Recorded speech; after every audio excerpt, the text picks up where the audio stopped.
All right, guys, welcome. This is our vintage image demo. So I'll share my screen with you guys and hopefully make it small enough that I can see our instructions and our Photoshop. Everyone see both? Wonderful. We'll open up our layers tab and you're going to start with any given image that you want. I've got a nice rectangle or square image here that I've kind of center and top weighted. I could easily hit crop and just crop it in, which I might do for demo's sake today. But I like having some extra space in a square image, especially when I frame a lot of the Polaroids and Polaroid transfers that I do. So we're going to crop it today and just follow these instructions. There are 8-10 images or instructions, really easy to do, but with a lot of dexterity for any kind of image that you're working with. So we're going to start off by having our image here, and we will create a duplicate layer. Right click, dupe. Reason being, this way, if we make some unintentional changes to our background image, we don't need to go and re-download it again. Any image will work for this. It doesn't need to be especially high res or really anything, because we're going to put a ton of adjustment layers and make it look old. So we've duplicated our layer and now we're going to convert to black and white by using our channel mixer. The reason I have created these instructions this way is because I'm really trying to scratch an itch at a lot of tools you've probably never used before. Anybody use the channel mixer before? Nope. It's kind of an obscure one. So the channel mixer is found under our black and white cookie, our adjustment layer, and it's in the bottom third section, second from the bottom. So we're gonna open up channel mixer. Now we get some really cool options in our properties menu. We're gonna turn it black and white by clicking our monochromatic button right there. All of a sudden, well, you can see I've been dinking around in here, that there's been a lot of adjustments set. It already has a vintage vibe. The reason we're using it through channel mixer is because we can either go through, if it was an RGB file, we could either do red, green, and blue, but this is a CMYK, so we're going to channel mix cyan, magenta, yellow, and black. We're going to make sure that we can get good detail, but also have a lot of, if we were looking at a histogram, we'd have a lot of highlights and a lot of shadows, and our midtones wouldn't be as rich as what we would want in a normal, beautiful picture that we were going to print and frame. So we're going to choose our monochromatic option, and we're just going to mess around with our cyan and magenta. If you guys are working with an RGB file, you will have red and blue and green, obviously, to mix, but this is CMYK.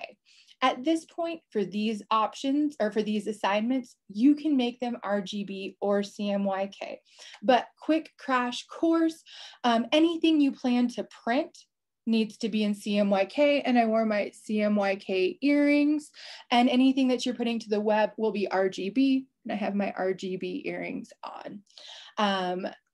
Mess around here to see the amount of contrast and detail. If I jack up my magenta, my midtones and my shadows become blocked up. If I pull my cyan all the way down, obviously my highlights get blown out.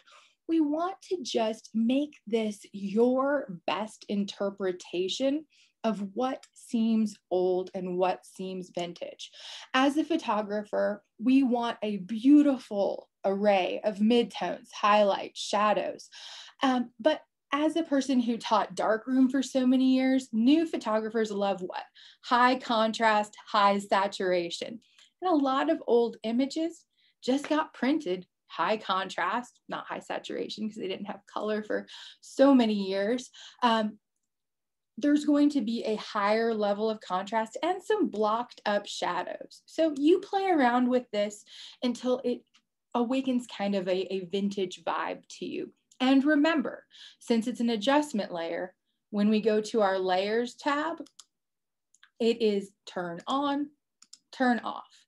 It can be deleted. We are not going to do anything in this class that is a lossy process, which means we don't erase actual images. We put a layer mask and erase from the mask.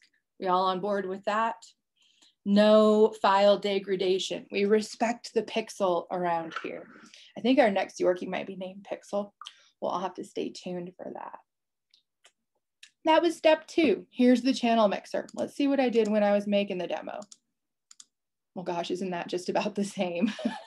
So I'll delete my old one because I think I just did the exact same thing there. Now, step 3, in order to make a kind of faded matte finish, glossy finish stuff, here's a picture, here's a family picture, is a convention of the 70s and 80s. Prior to that, everything else had a very matte finish to it. So our vintage image, if you go and find something, you know, from an old family album, it's probably going to be a matte finish unless it was the Kodachrome, in which case it would be glossy. So in order to make that matte or faded look, we're going to use a levels. Where do we find our levels? Back in that cookie. When I'm doing photo adjustments, I tend to use curves because I feel that the histogram it provides is much more dynamic. We don't want dynamic, we want flat. So we're gonna go with levels. Here we're gonna play around with our levels. We're gonna drag our output slider to the right and left until we get that matte finish look. See, that looks pretty good. Want it nice and matte. And don't worry about things getting too dark because we can always add a adjustment layer at the end of curves to brighten it up to make sure that it has the look that a modern person is familiar with and likes. So that will be our, and I really just brought it in a little bit. It does look to me quite flat, which is exactly what we're looking for. Let's go back to our layers. Now we're going to add a vignette. And I'm gonna get rid of that levels layer so we don't end up with dupes. So I want you guys to take a look at this color fill. Now this might not be the way that you would traditionally go about making a vignette. I'm going to talk really, really briefly about the history of what a vignette is. I know Instagram has a vignette filter and they can be really dramatic and a little bit cheesy. Everyone knows the vignette is just a dark edge around your image. I'll turn this one on so you can see. Dark edge. But does anyone know the history of how and why vignettes were a thing? No darkroom nerds, a little bit. Vignette was actually kind of a mistake. It was kind of an optics problem. So in the black and white darkroom, you have a enlarger. I'm sure you guys have all seen enlargers in movies, and it's very dramatic and romantic, and the process is all sped up. They take the picture and they put it in the chemistry, and then it's developed. That's not the case. It takes forever. Absolutely. Oh, I see heads nodding. Joylyn, darkroom experience. Forever ago in high school, yes. Yes. Hey, high school, me too. There weren't digital cameras. So all we had. I graduated in '98. If you need to, I'm happy to date myself.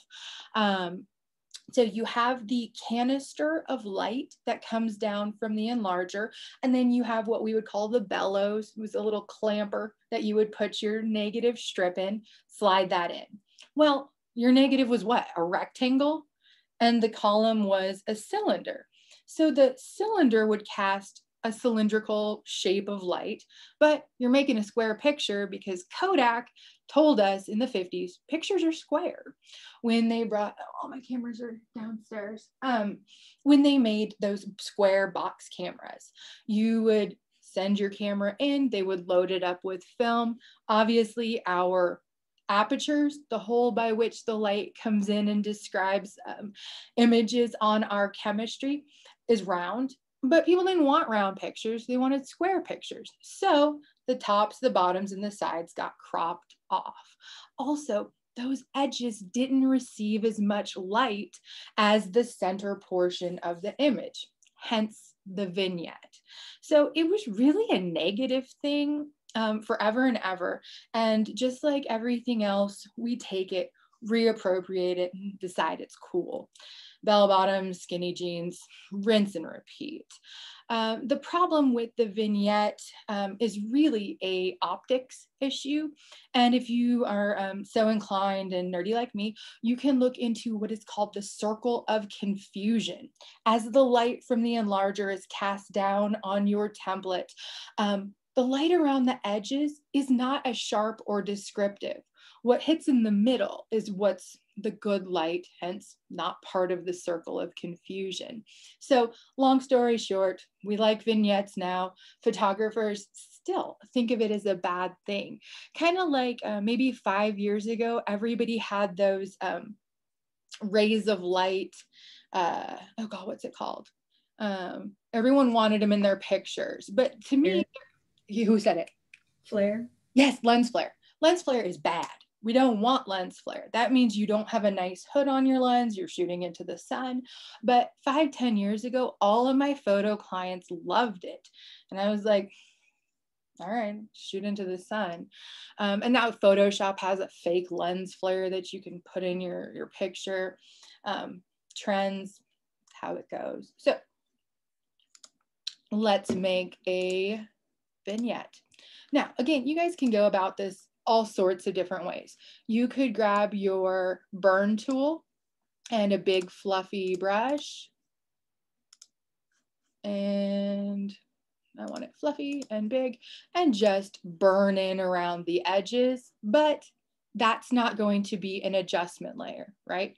That'd be something that you would be putting directly into the image. We don't do that around here. So we're going to do it the hard way. And depending on how I had demoed in Photoshop yesterday, so I don't know what my gradient's going to be like. This is what you want it to look like. It is going to be a color fill layer, and it's probably something that you guys never use in adjustment layers, with a layer mask that is a reverse gradient. Now it sounds like a lot, just follow the instructions. Add in a vignette effect to draw the viewer's attention to the center of the frame by adding a black solid color fill adjustment. Next, select radial gradient, which if you look up here at the top is the second gradient over. It goes linear, radial, angle, reflected, and diamond. I have never seen successful uses of a diamond gradient or an angle gradient. Actually, that's not true. I did it for Premier Gymnastics for their champs. But this reflected gradient was also popular 10-15 years ago. You remember all the ads had like people's logos sitting on a slightly reflected gradient. But radial gradients, kind of an unsung hero in Photoshop. It's akin to being best friends with the polygonal lasso. People might think it's old, played out. It's been in Photoshop since 1988, but it's still one of my favorite tools. So let's add our vignette effect by adding a solid color adjustment layer. It's the one at the top. Now we're going to make sure we have a rich black, which is, let's just go ahead and type it. 40, is it 40, 40, 60 or 40, 60, 60? Madison, Maggie says it all the time. I can't remember. I always look it up because I always forget. Oh, I think it's 40, 40, 60. I do too, because I was like, it should be at the bottom. Yep, at the very bottom corner. So we want to make sure this is a rich black we are adding. You guys can also just put your cursor right there. But again, I feel like I need to give you techie graphic design nerd notes whenever possible. So you're like, well, great. Now I have a black color fill layer. What do? We're going to go over to our gradient, and I don't want this in pretty color.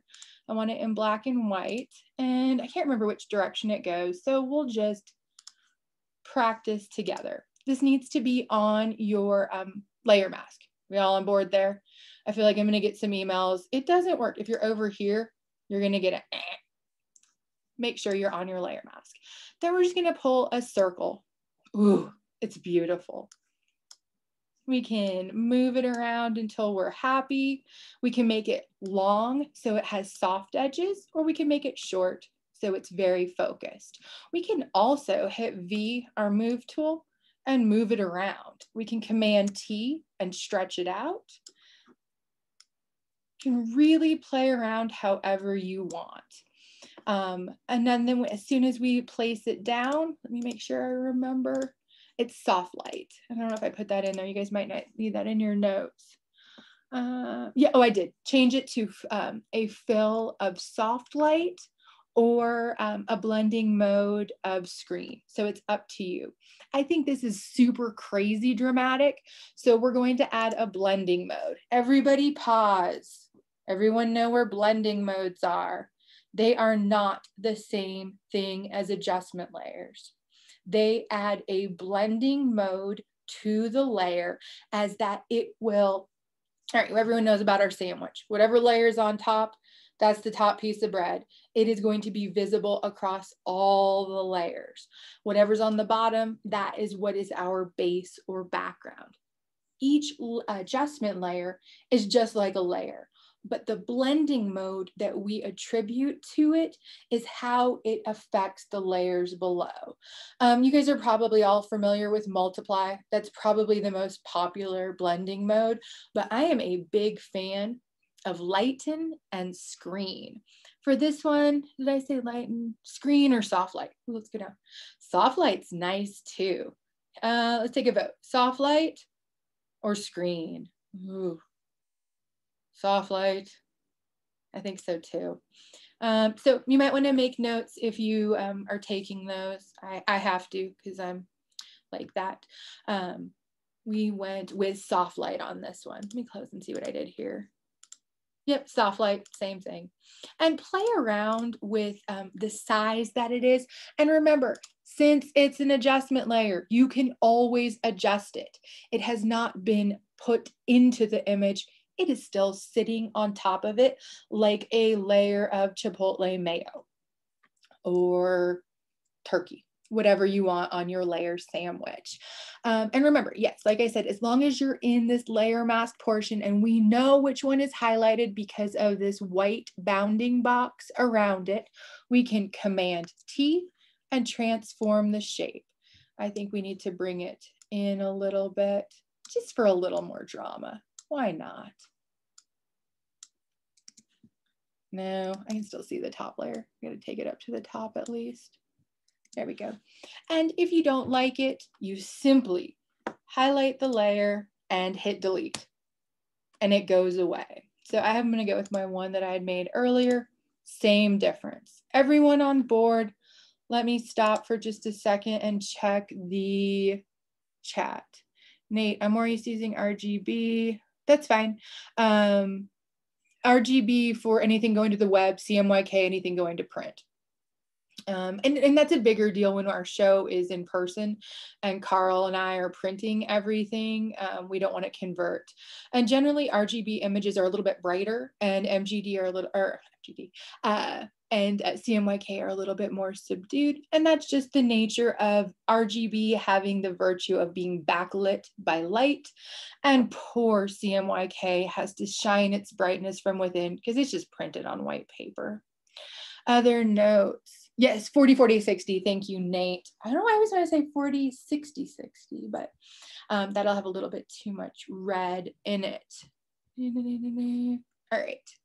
Ooh, someone did a semester of darkroom at CU. Quinn, nice. They have a nice darkroom there. I've never been in it. Yeah, it was pretty decent. That's the only darkroom I've been to. Like by the time I got through high school, they turned the darkroom into a storage closet. Story of my life. But yeah. They usually give me the storage closet as an office, so we'll take it. If you guys have any time on campus at Front Range, we have a pretty nice dark room. It's kind of a storage unit, but there is also an old press in there that has all the letter forms. And if we were in person, I would probably just be like, let's get up and go. But let's try to stay focused. Back to my screen share. We were on step 5. So we have all of our layers in their most beautiful glory here. And we can turn them off and just see how far we've come. channel mixer, levels to flatten, and a color fill for our vignette. All right, and on our vignette with our, I'm gonna make sure you guys can all see this, or when you go back in the recording, you want your white as your foreground color, your black as your background color, and in your gradient, you want it to go from white to black. If you have it from black to white, what do you think would happen to your gradient? Would be inverted, and you would have dark on the inside and light on the outside, and you wouldn't like that. Also, quick command for any inversions is Shift Command I. I'll be telling you guys quick commands over and over throughout the semester. All right, okay, so we're going to change, now here comes the fun stuff. Let's scratch these negatives up. So I have in the assignment down here given you, can everyone see them? Dust, speckle, old paper, old texture, BVP, old crow texture. Ooh, I forgot about that one. When I'm out shooting, and you guys will now forever, when you see just a beautiful gritty texture on something, snap a picture of it, email it to yourself with, use this texture in my next project. I obsessively save and collect textures. Let me open up this assignment so you guys can see me do it. We are Photoshop, exercise. Nope, we're not one, we're two. Projects, vintage image. I've made lots of these. There's Ben in his vintage image. Old crow texture. I think this is actually mold, but it looks cool. That one's cool. What do I want? Oh, I kind of like this. I don't think I've used it for anything. We can, you guys, you can download Dust and Speckle. Here's Dust and Speckle. I've put a screen. So if you want to see normal, this is what it'll come in as. Don't be freaked out. Obviously, you're going to have to make some adjustments to it. You will take either the opacity down and add a screen, or I don't know, let's see what, that's hard light's too much. I like screen. See how faded and funky it gets. In order to do this, let me show you how it goes, but I think I'm going to do a different one. You can drag and drop. You can place embedded. You can place linked. I'm going to take just a brief second to talk about place embedded and place linked. You guys see I went to my drop-down menu from File. We're going to place embedded. It takes whatever JPEG or image or PNG, whatever you want, and it places it into the file. It is essentially the same thing as dragging and dropping it. Place linked is a bit of a different beast. Place linked is cool because it will link the file to the PSD document, and any changes that is made to that file will be reflected in your PSD document when you open it. It'll probably be a smart object, and it may even ask, hey, do you want to update this? And you're like, oh yeah. Practical application, why is this important? If you are working on a massive file and somebody else is editing portions of it, you might not know that they'd made some changes. Case in point, when I worked at Element Design, I had a mean boss named Ramona. I hope she hears, like, her ears are ringing right now, or her left hand's itching or burning. I had a mean boss, Ramona, who, she was good at what she did, would come in at night and work on site plans. For any of you that don't know, landscape architecture is actually a real job, which I didn't know before I worked at the firm. And they do a lot of really important stuff. Grading and drainage, actual building of the land, a lot of earth moving, millions of cubic yards of dirt. They got to deal with engineers that are like civil engineers for like water and poop and all that stuff. She would come in at night and work on things. I think maybe just to make me look bad, or she was just bored. I don't know if she liked her husband, but she would work on things. And then the next day I would come in and let's say I was working on a proposal for the city, and I didn't know she had changed the site plan. Well, if it hadn't been place linked, I would have opened the file, printed it, sent it to the city, and then later on she'd be like, this is an old site plan.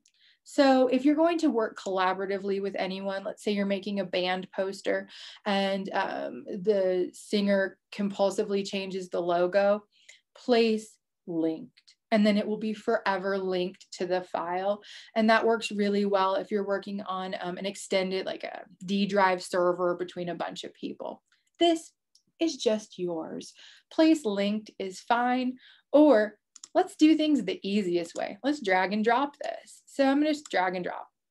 It comes in on its own layer. It looks cool. I feel like it should maybe be, I don't know, I've never used this before. Let's put the red at the bottom. You guys hold shift so that it snaps to 90 degrees. And in Photoshop 2020, obviously 2021, you no longer need to hold shift to constrain proportions. Great for you guys, crappy for me who compulsively just wants to still hold the shift key to constrain proportions. If I hold the shift key, what happens? Unconstrains proportions. Now in a texture, it doesn't really matter. We just want to make sure it covers the whole image. And ooh, whatever happened to that Distillery over time, that is a beautiful texture. We're going to go ahead and change our blending mode to soft light. Let me go back and see, did I say soft light? Duchess scratches. Oh, screen. Let's try that. No, screen's not right. Soft light's pretty, and we'll take our opacity down. It's actually really nice. And the nice thing about it, quick Command V, your move tool, you can move it around and see where it looks best. That's kind of nice. I like it. The ones I gave you were old paper, which if you don't like the color element of it, you can simply put an adjustment layer of black and white above it, or you can put a channel mixer above it, or you can simply take the opacity down, and that's on multiply. And if you take it to screen overlay, it will, or lighten, or any of them, it will drop the color out. Does that make sense? So let's leave it on multiply and just look at it at 50%. Gosh, that's kind of nice. It's almost a rust patina in the corners. I'm a little bit in love. All the way up, it's too much. It like got stuck in the river for a week or something. And dust and speckle, brought that one in too. That might be too much. I do like how the dust and speckle down here, that first one I give you, really flattens it. It takes the contrast way down. It makes it look like it's been in the Colorado sun for what, 5 minutes? The sun here is like, it's right there, fading everything I own. Let's put this texture back on. I like it too. I think I might almost like it better than dust and speckle. You guys play around. That's it. Let me show you some other stuff that you can, other directions you can go. On this one, I made a vignette and a clipping mask that has a texture. All I did was go in with a hard edge brush. No, actually, I think I did this with the polygon lasso tool and just made kind of a ripped edge texture to it. If you see the original picture. And on this one, I made my vignette opposite. If you're a Lightroom fan, you can pull the vignette slider all the way to the white and make these kind of dreamy images. They tend to be a little cheesy. Always remember, you can turn your layer mask on and off by holding shift and clicking on them so you can see the real image. And I did a real crap job of letting it have a white edge on there. Hold shift again to turn your layer mask back on. Let's see what it looks like without. Oh yeah, I need the layer mask. Kind of fun. This might be no, that needs the dust and speckle.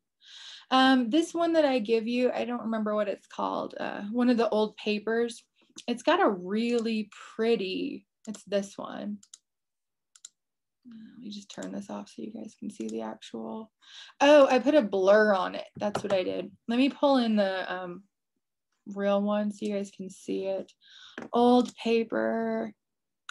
You know, because it's got Oh, that's the one I used. You guys can download and find whatever you want. Oh, it's this one, old texture. So let me drag and drop it over.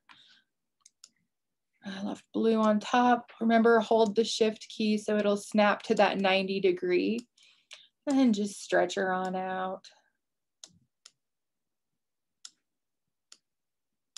So when I had this over it, just as I am giving it to you guys, I think I got layer, there's my channel mixer, there's my levels.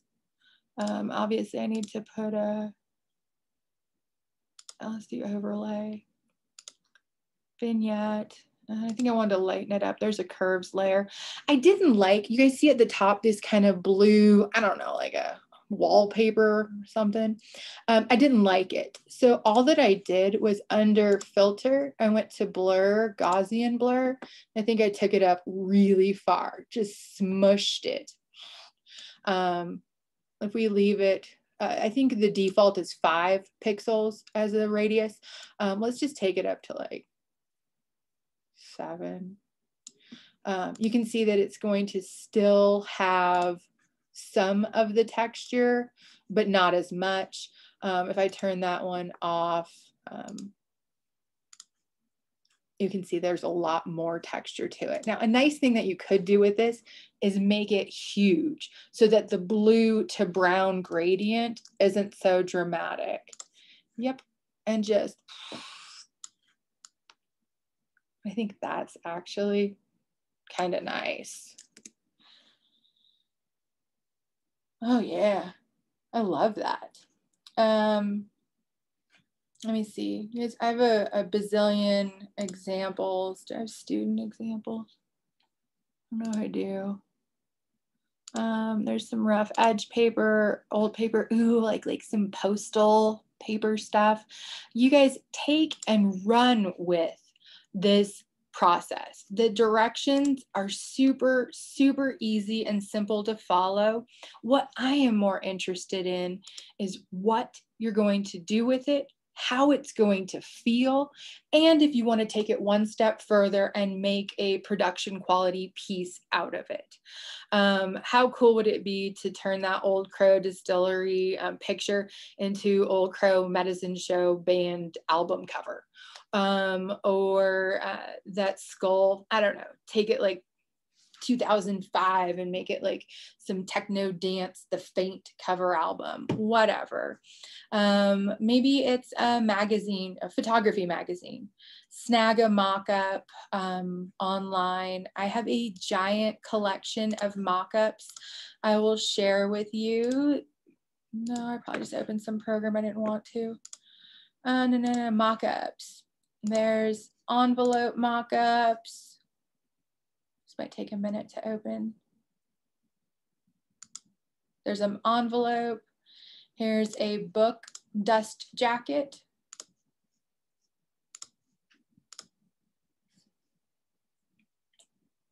You can go to mockups.com, adobe.com, creativemarket.com. Pop it onto a book. If you have a burning desire to write short stories, you've already designed the cover.